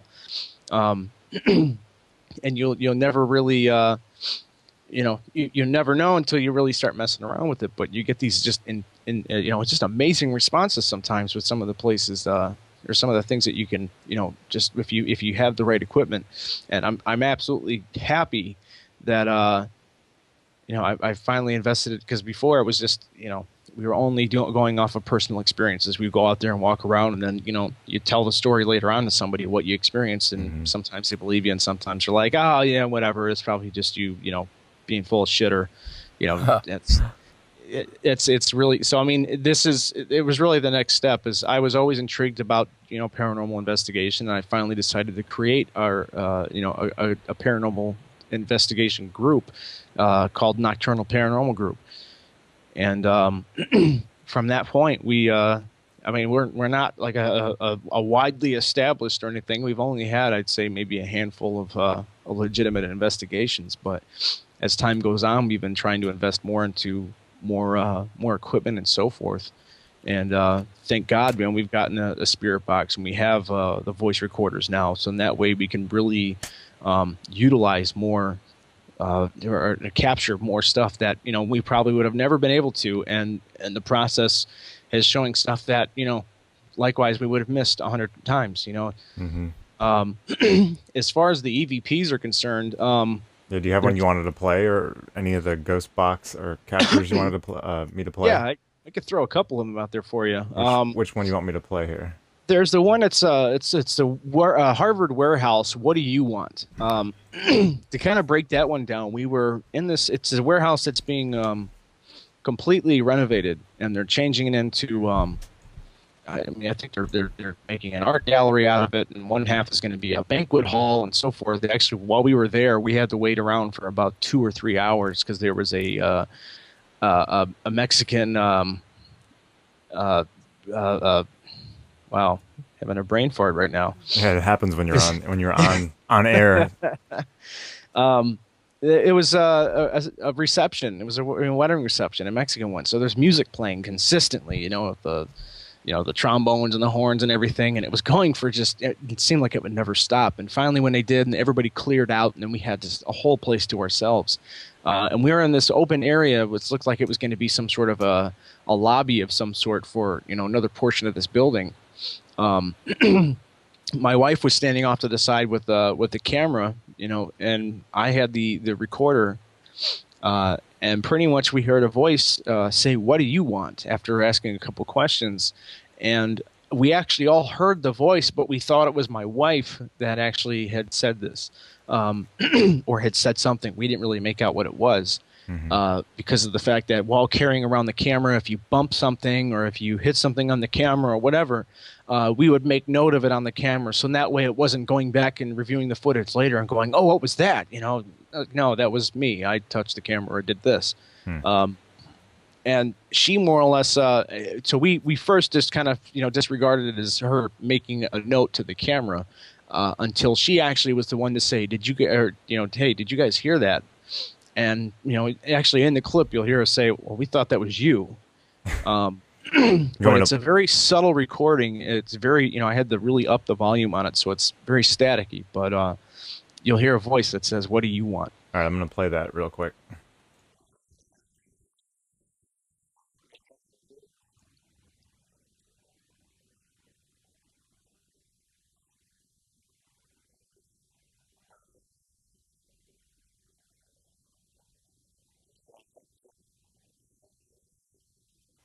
And that's the part at the beginning. I'm going to play that again here. I'm not hearing. It's very hard to hear it, but she says, "What do you want?"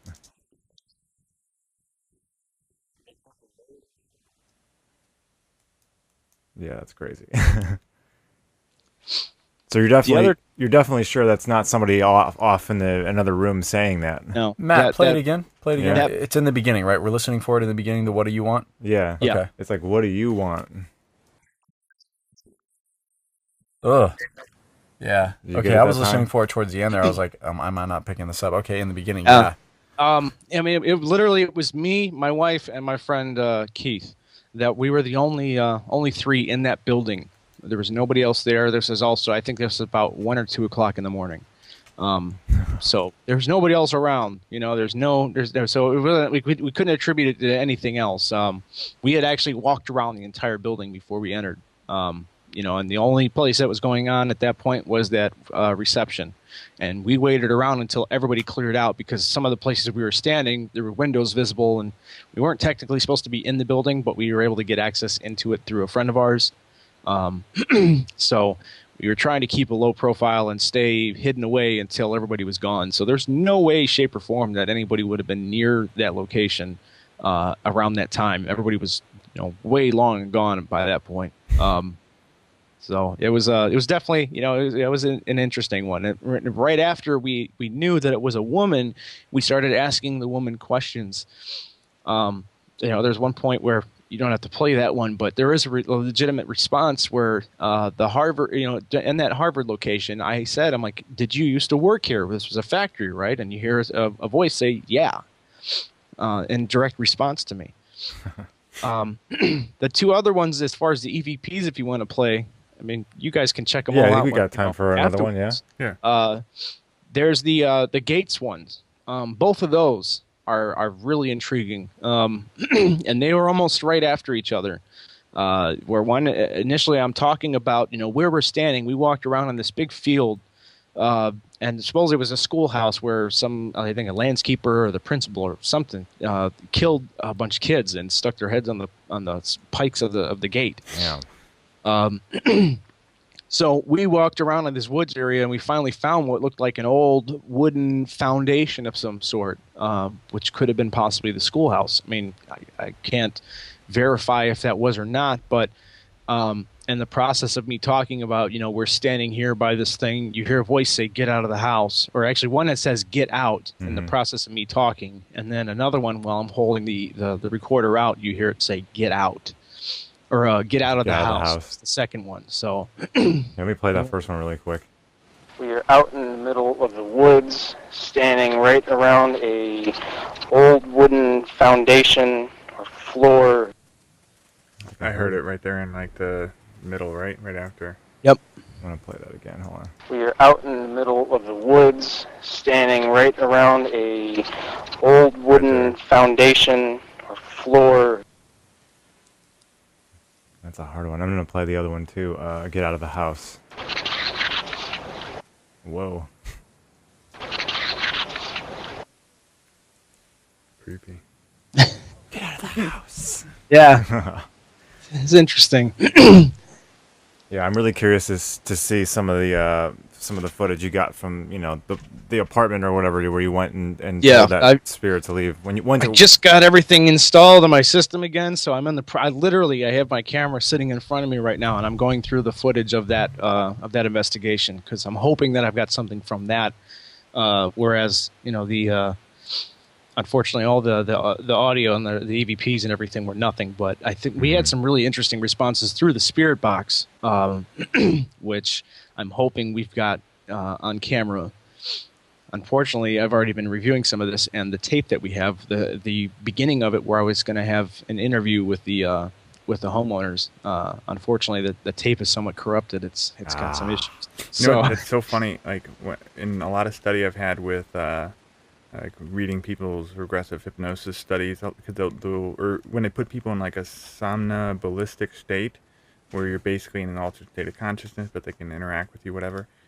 They have so many problems with recording information, like the microphones, where certain energies come in and it just like either the tapes slow down, speed up, and it doesn't matter what kind of technology you think you've got, that shouldn't be affected by these things.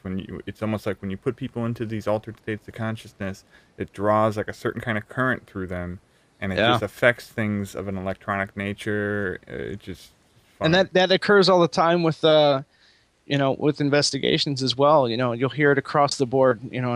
Just about tons of investigations, even the professional, the TV shows and the taps and all the rest of them, where they talk about equipment being drained, brand new batteries put into a piece of equipment, and the battery's completely dead. And that goes into like the UFO stuff with like people's cars, like boom, there's all the cars shutting down, electronics, all kinds of stuff. It's all this electromagnetic interference that basically cripples your electronics or anything. Yeah. I actually I went online ghosts are ETs and ETs are ghosts, Geoff? Yeah. Well, to an extent, there's a lot of similarities. There's a lot of, what do you call those things where the two circles overlap? And there's like, the Venn diagram? Yeah.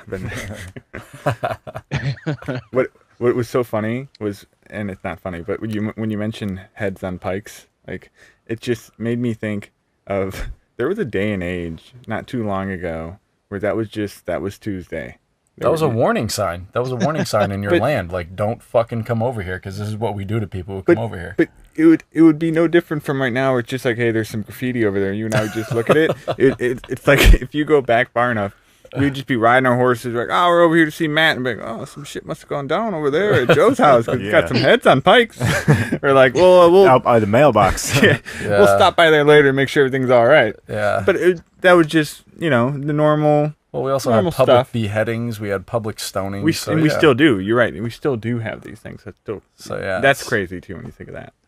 Man. Yeah. We used to. We actually, for some of the investigations, hopefully to deter from our equipment being drained and the batteries being killed instantly. We actually, I went out and I found a tutorial to actually build what's called EM pumps, so electromagnetic pumps. It just puts energy into the air. Number one, so a spirit can use that energy instead of using our equipment to manifest itself. And those have made a big difference. But we've had plenty of. There's actually a clip if you want to play, spirit box related. Technically, the one that he had was my friend at the time had.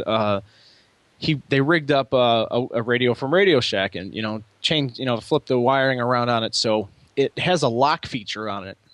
So you hit the scan button and it starts scanning, rapidly through frequencies.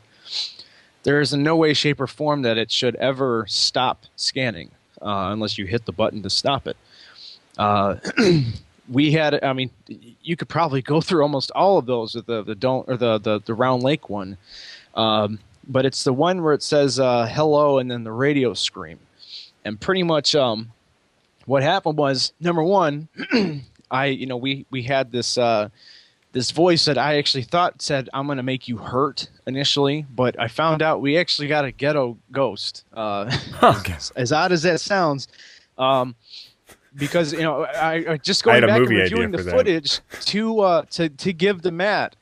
I went back and listened to it again, and we have one clip, and pretty much it's what I thought was, "I'm going to make you hurt." It was the voice that comes through. Initially, you hear "nigga," and then "I'm going to make you work," is what it said. Oh man, a lot of relevance there. It was.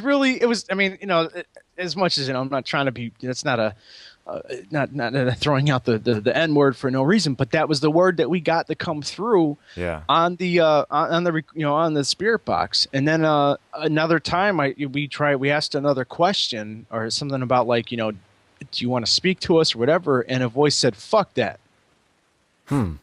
So it was like, all right, we got ourselves again. We were around Lake, around here, which is, it's got some better, not terrible neighborhoods, but some ghetto neighborhoods and stuff like that, So it was really interesting that, after going through it again, I found that it was like, oh, we got this one saying, "Nigga, I'm going to make you work," and then "fuck that." Crazy. You want me to play that clip here, the hello radio scream? Well, let me explain that one real quick, because going back on the concept of batteries draining, we actually, in the process of that happening, number one, we had a hello in there that was just random. But after I heard that, "I'm going to make you work," but at the time I interpreted it for hurt, we were right when I started provoking a little bit. My buddy's camera died.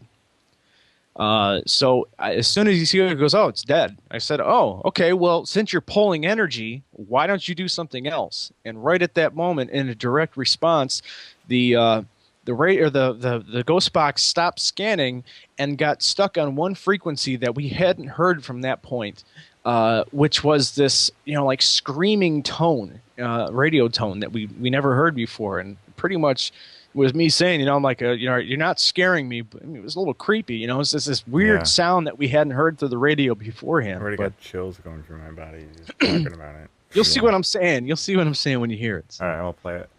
Show us what you're ready to hurt me. I invite it. You don't scare me. You're like,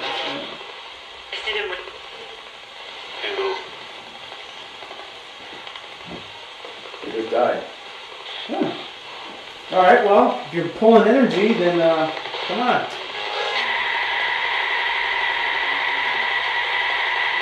You don't scare me.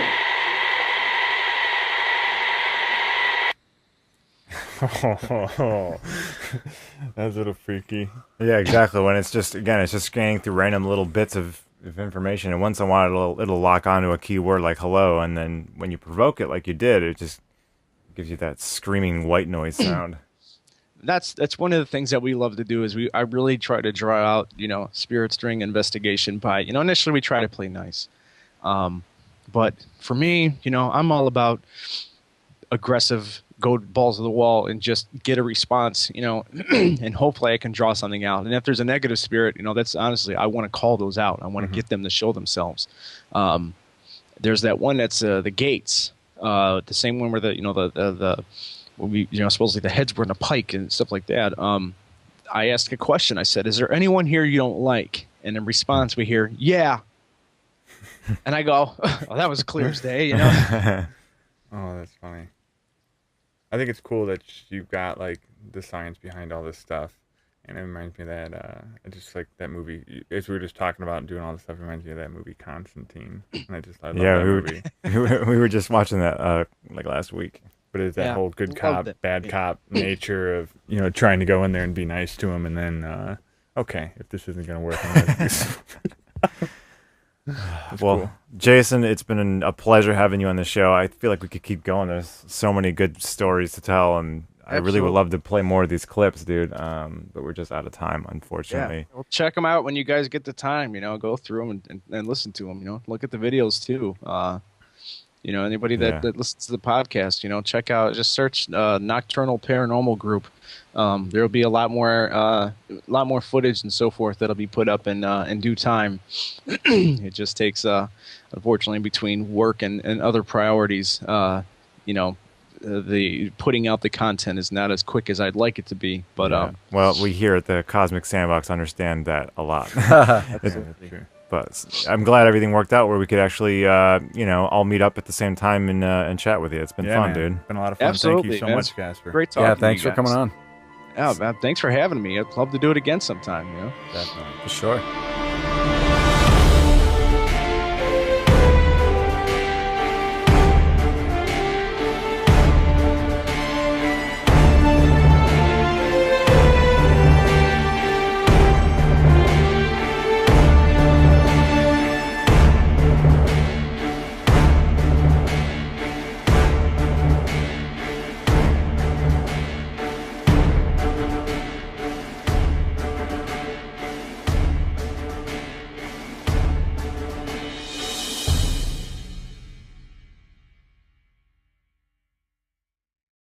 Can you tell us a little bit, like, what got you into the paranormal aspect of things, like just like the ghost hunting, and what started that? Like, where'd that start at? I always had like an interest. I mean, when I was a kid, I loved like Ghostbusters. The one and only just show that that and the cartoons and everything. I was watching all that all the time. Yeah, that was big. But when I was younger, I used to have even some experiences that I'd never understood. From visiting my grandparents' place. They used to live in a mobile home. And more or less was always creeped out about going down the hallway to the bathroom, just because of the fact that there was just an odd feeling in the back. And I found out later from stories from my dad and verified by my uncles and stuff like that there was a lot of there was some stuff going on there that I was never aware of until obviously I got a little bit older, because I didn't want to freak me out. Besides that, I mean, with the house that we lived in for a long time used to have some issues, and or at least I felt like it. And the other one that kind of brought me into just the mentality of this kind of having an interest in wanting to learn more was more or less I used to have night terrors for when I was a kid. That was actually, it was prolonged farther than what clinically what a kid should be having how long they should be having night terrors for. So Yeah. What is that supposed to be? I don't even know. more or less, it's kind of like a nightmare, but it's I don't know the true definition. What's the normal, like? Is it supposed to be between ages of this age and that age only, or what? Yeah, it's normally within a certain age range, and it usually lasts maybe a kid maybe like a year or two. I was having it for I think 5 or 6 years. Wow.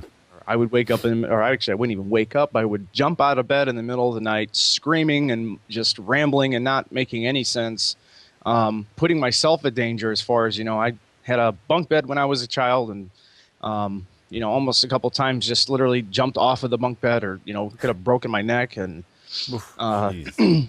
run around the house screaming, not making any sense of anything. And eventually my parents would get me back to sleep, and I would never remember it. It was only once or twice that I actually was woken up in the child, and he used to grab those toys, or the proton packs and everything, and he would go into his bedroom specifically to go bust ghosts. And that was right away an indicator that he knew that something was there. He related it to what he knew. And as he's gotten older, he stopped paying attention to it as much. Yeah. And it become more desensitized, either by the fact that, number one, he's not exercising that pineal gland. He's not, utilizing it. So the perception isn't there anymore. I mean, he still has curiosities, but it doesn't, he's not utilizing that enough to really pay attention. So it's going unnoticed now.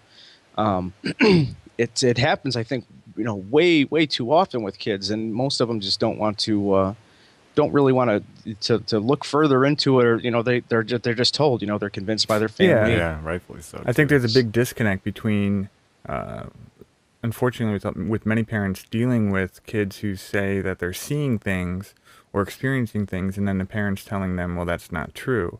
I don't know if you listen to Coast to Coast, but Coast to Coast AM. Yeah, they have some great people on there. There's a guy whose story stands out that was just so fascinating. It's one of the coolest stories I've heard on there. And this guy was a firefighter, and one of his best friends had died a long time ago, and he was, I think, a firefighter with him. And anyway, this guy who's still alive, he had a daughter who he would catch her talking to herself when he wouldn't be in the room, and then he would go in there and be like, oh, who are you talking to? And she would just always be like, oh, I'm talking to my friend. And she was like a very little girl. She was like 2 or 3 years old. And he asked her to describe this friend finally. Just kind of, he let her go with the curiosity. He didn't tell her that she was imagining things. And she described this person that reminded him of his friend. Sure enough, he shows her a picture, and she goes, yeah, that's my friend. And this is his name. And she and it struck him like he didn't know what to do with this initially, because he didn't even believe in ghosts and the paranormal and stuff. And then so he started to study into it, and his take from this was that, his former best friend was basically serving and kind of watching over his little girl, and it was in a very benevolent fashion. And it was but it took him a while to and he was glad that he didn't diminish her and tell her that this was all fake, and try to play it off as something. Commence ignition. Hello, everyone. Welcome to another episode of the Cosmic Sandbox podcast. Yes. Today we're here with Jason, Geoff, and another Jason, a.k.a. Crazy Kasper. And we're going to talk about some paranormal stuff. Crazy Kasper, as we call him, has some experience in ghost hunting and just visiting places with paranormal activity. And he's also very well researched into a lot of this stuff. So we thought we would have him on the show. Awesome. Jason, are you there? Kasper? Sam, what's going on, guys? What's going on? What's up? Thank you for having me on. Thanks for being on. This is pretty cool. This is our first official guest. I thought you had one other guy on before. I saw featuring. What's that? We had Coley. We did. Yeah, we had Coley. That's right. Coley. That's right. This is our first virtual guest. Exactly. Calling in. Stay studied up on everything, I guess. That's right. Cover all across the board. So, would you rather be called Crazy Kasper or Jason? Which one do you prefer, dude? Just Kasper, I guess. It works easy. Okay. Yeah, I saw a couple of profile pics there, dude. I like the mask, the one with the blood and the mask on. That was pretty badass. Yeah, that was pretty cool. Yeah, I've been working for a professional haunt for about 12 years now, so it's a fun little haunted house character that I get to do on the side. So nice. That's cool. I like how it's just from talking to Matt about this, it seems like a lot of you have your personal project ambitions that kind of center around the stuff, but it's cool to see that it's kind of reflected in your art and your work and everything else. You're into the paranormal stuff the same way we are, and it's across the board. It shows up in different aspects of your personality. I think that's really cool. It's all over the place. I mean, the Kasper thing was not related to the ghost stuff at all. It was just because I'm extremely pale, but it tended to relate. Obviously, it just worked out that way. And then it pretty much interpreted into everything else. As far as the haunted house character, just became Kasper the unfriendly ghost, and then very unfriendly. And then the music name and everything, and it just managed to stick with me no matter what I did. So nice, very cool, man.